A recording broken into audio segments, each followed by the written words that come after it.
Hey there, honey bunnies. Welcome to episode 42 of the Sovereign Storytellers podcast with your host, Michelle Wolf. Today, I'm making two episodes for you, 42 and 43. This is, as I just said, episode 42, and it's on the topic of mentorship. And the title, I think, is I Am Not Your Mentor. I think the definition of mentor has become distorted in the land of the interwebs. Mentorship is a relationship entered into through discussion, potentially contract, and it's a two-way relationship. I think what's happened, especially in the coaching world, is that the word admiration has become associated with mentorship. So you see someone and you like their work and you want to do that work too. And so they're kind of a model for you. You see how they do things. You maybe experience how they do things through some classes or some sessions or whatever, or reading their books, whatever it is. And so you admire them, and they're modeling what you want to do, and you get a lot out of it. You can learn a lot from watching others. That's how we learn. We learn from modeling our whole life long. That's different than a mentorship, and I had to explore this because it's happened twice now, where someone, twice that I know of, where a beautiful person has labeled me a mentor. And when I see it, it's very disturbing to me, because I'm always like, I don't remember having that conversation. Was I sleeping? Did I have my head in a bucket of Ben & Jerry's? Because I don't remember hearing that. I don't remember any conversation about, would you be my mentor, and me saying yes or no. It feels a little startling to me. Nope, not a little. It feels a lot startling to me when that happens. It's a little like waking up one day and running across a person who calls you their partner. And you're like, wait a minute, I don't remember having that conversation. I don't remember entering into an agreement of partnership. So it feels very invasive to me, and I know I'm not the only coach to experience this. I'm guessing that celebrities deal with it a lot. But what I want to encourage us to do is to explore this concept. So because it's been so disturbing to me, and I know that anything that creates a disturbance in the force is something I need to explore, I've been exploring it. I've been sitting with it. And I've come to the disturbance feels like it's a boundary violation. It creates a false intimacy, and it creates an imagination. It creates a relationship that was built in imagination. So it's a fantasy. And none of this is meant to be critical. I haven't thought about it, but it's possible that I have done this as well. But the disturbing part for my system is my boundaries have been crossed. There's an assumption made that a relationship exists that doesn't, and that is troublesome to me. Because in my definition, if I'm a mentor for someone, and I have mentored people, but it was an established relationship, I was in a leadership position at an agency or supervising students. I have many times been the field supervisor for baby social workers. And so you're set up in that position, and there's parameters, and there's consent, there's agreement of that, certain things are going to happen. And when that doesn't exist, it's a recipe for disaster. It's a recipe for deep disappointment, because there's an expectation for mentorship. And I believe a lot of times that's going on unconsciously, but I want to call our attention to it because the internet does set up fantasy. The field is ripe for relationships based on our imagination because we don't truly know someone if our interaction with them is what we can see on social media. Social media is a crafted presentation of the aspects of our lives that we're willing to share. It's one-dimensional. It's manipulated. It's chosen. And therefore, we can build relationships in our heads that aren't real. They're not. Like a lot of people, will say, celebrities will say that, they'll get weird reactions from people when they are met in person, and people will blurt out like, "Oh, you're shorter than I thought you were. Oh, you don't like pickles, and I thought you were a pickle lover." And it's like, why would you think I was a pickle lover? Have I ever said anything about pickles? It just creates a weird thing. So let's explore the difference in let's talk about mentorship. So as a coach, we can hire a more experienced coach, or we can go to their school, and we can engage in that relationship. That's done by contract. There's generally money exchanged. Or we can set up an internship or an apprenticeship where money might not be exchanged, but there's some sort of trade going on while you're having a relationship with a person and learning your craft, honing your craft, being educated, being guided to look at yourself, having it pointed out when you're off track or when you're projecting on a client, or all the things that you need to learn as a coach. Actually, number 43 podcast is going to be about that, the difference in my perception between coaching and therapy. But so mentorship, by definition, is an experienced and trusted advisor. This comes from a simple Google search, first definition that came up. Advisor, guide, confidant, counselor, consultant, therapist, etc. An experienced person in a company, college, or school who trains and counsels new employees or students. An advisor of the young. Doesn't have to mean age, chronological young. Could mean just lack of experience. And then under the people also ask, what is the role of a mentor? This comes from the University of Washington. The knowledge, advice, and resources a mentor shares depend on the format and goals of a specific mentoring relationship. Relationship meaning two-way street, entered into with consent and agreement and discussion. A mentor may share with a mentee or protege information about his or her own career path, as well as provide guidance, motivation, emotional support, and role modeling. So I think what happens is we are only doing the role modeling part. We're only watching the people we admire. And as I've said many times before, when you're watching someone and you're highly attracted to them or highly jealous of them, they are modeling something that you need. You either need it for your growth, or they're showing you something that you're capable of and you're not doing it. And so that can really contribute to envy and jealousy.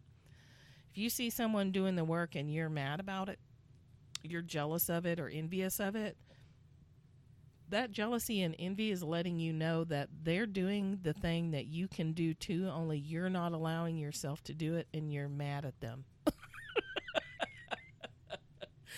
How dare you model something that I should be doing as part of my life path and I'm refusing to do it, and now you're shoving it in my face. How dare you? Or they're modeling something that you just yearn for, and it's the same thing. they're showing you something that you could do too, and that part of you really wants to do. Otherwise, you wouldn't even notice the person doing the thing, putting the thing on display for you to be activated by. I was going to say triggered. Maybe it's activated and triggered by, depending on the circumstances. It's very disempowering to call someone a mentor that you're not in relationship with. What it's saying is that person has something that you don't have, and that's not true. You have it, or you wouldn't be seeing it. You've got it within you, or you wouldn't even notice me or anybody else that you admire. Putting someone on a pedestal is an act of violence. And I know that sounds strong, but it's true, because why? There's no consent. When we force our opinion on others, that's an act of violence. Let me wander off topic here for a second. When we jab at people, even if what we say to ourselves is we're just trying to help, that's an act of violence. When we say to another person, I'm going to make you happy, I'm going to read all the relationship books and make your happiness my priority, that's an act of violence. When you put a label on someone that they haven't agreed to and you've never even asked them about, that's an act of violence, because there's no consent. There was never a conversation. You never asked your partner, do you want me to be responsible for your happiness? Do you want me to do everything in my power to make sure that you're healthy and successful? If you're with a healthy person, chances are they're going to be like, mind your own business. You take care of your happiness, I'll take care of my happiness, and then together we're going to make a third level of happiness that's going to be mind-blowing.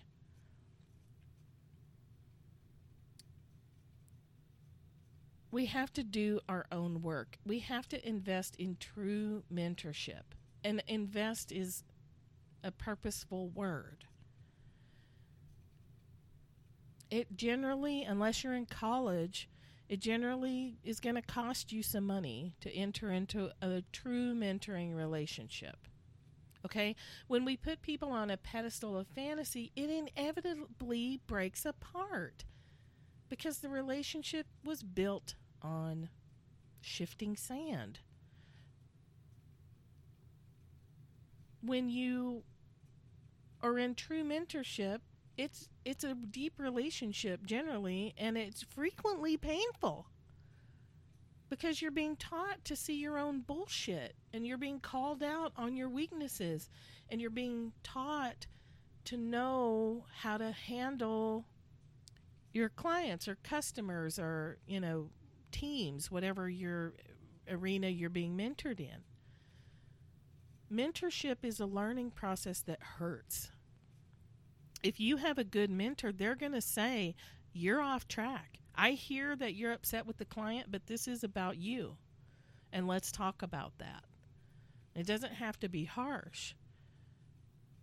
I've mentored a lot of people, and sometimes I've had to be pretty blunt when they weren't getting it on the soft side. Sometimes I spend 3 times as long to lead a person to their own awareness. It'd be a whole lot faster for me to say, you're projecting, knock it off. Instead, I'm like, let's talk about it. Why is this irritating to you? Where do you feel it? What did they say that sparked this agony or angst or anger or sadness? Like, what? Let's explore it. And in the exploring, which sometimes can take a long time, eventually the person can soften their ego resistance enough to go, oh, I see, because it reminds me of blah, blah, blah. And that makes me feel unsafe, and so I react. Then the next time that client like that crosses the doorstep, they're going to be well prepared to handle it. I've been mentored by leaders, and they frequently hurt my feelers.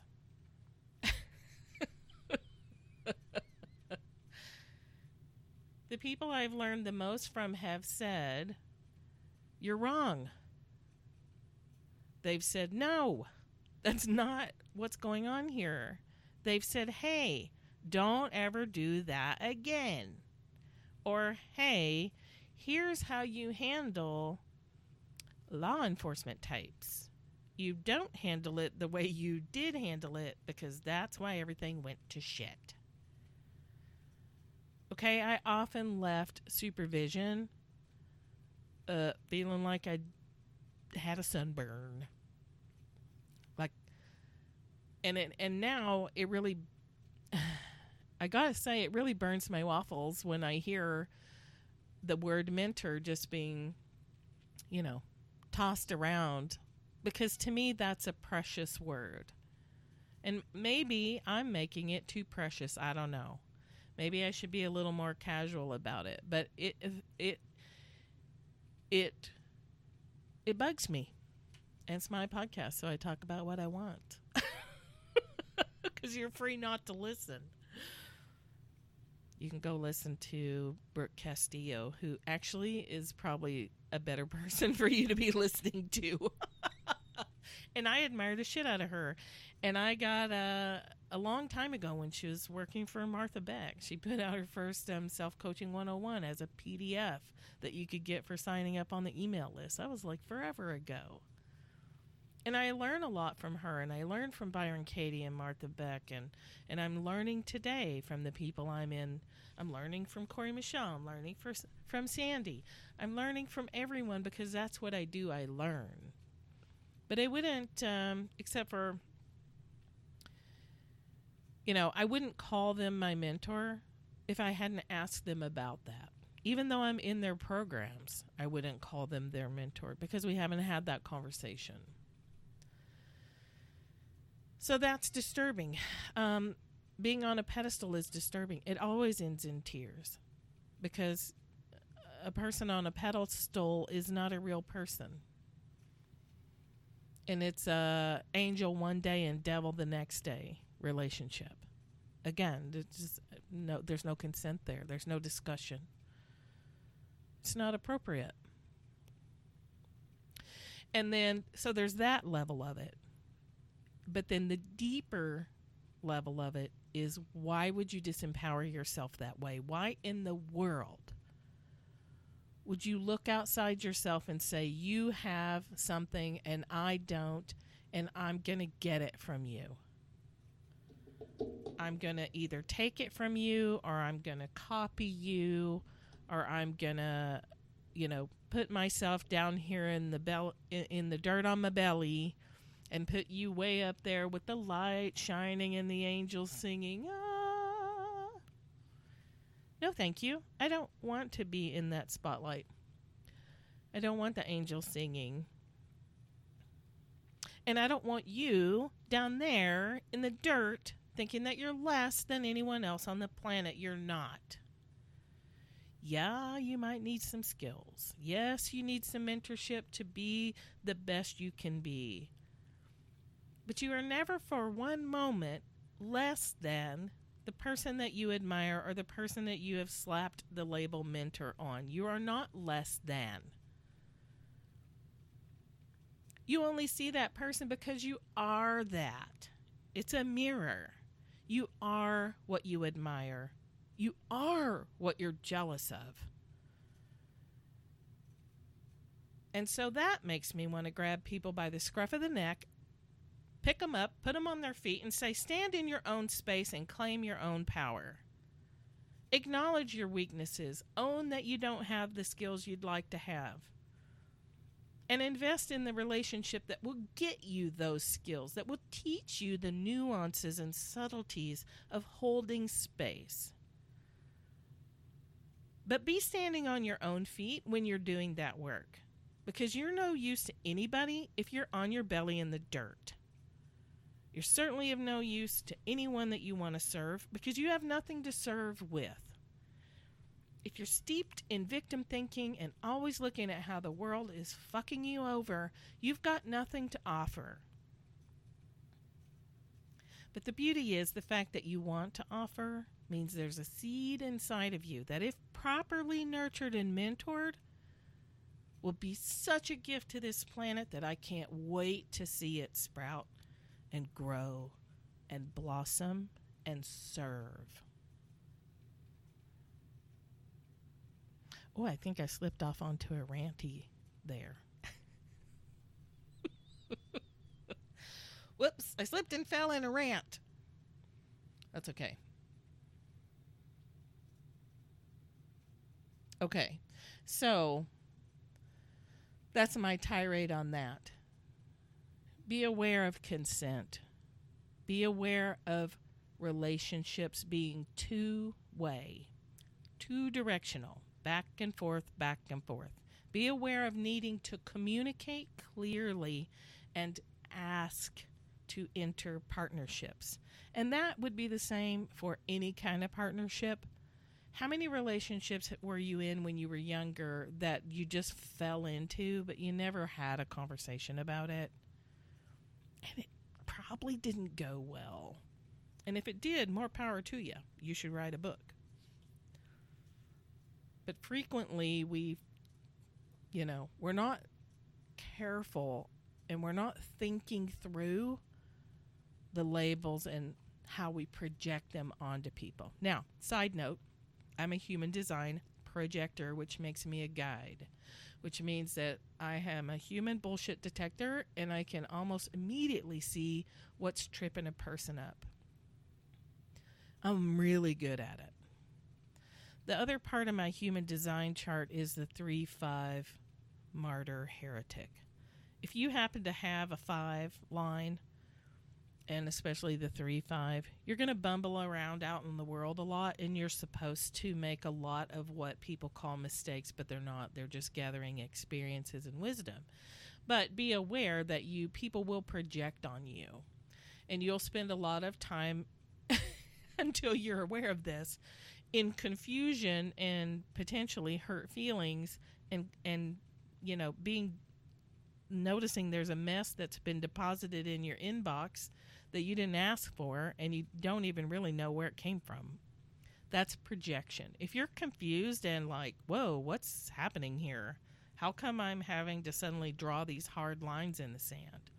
It's because someone's projected on you. So you just wipe it off.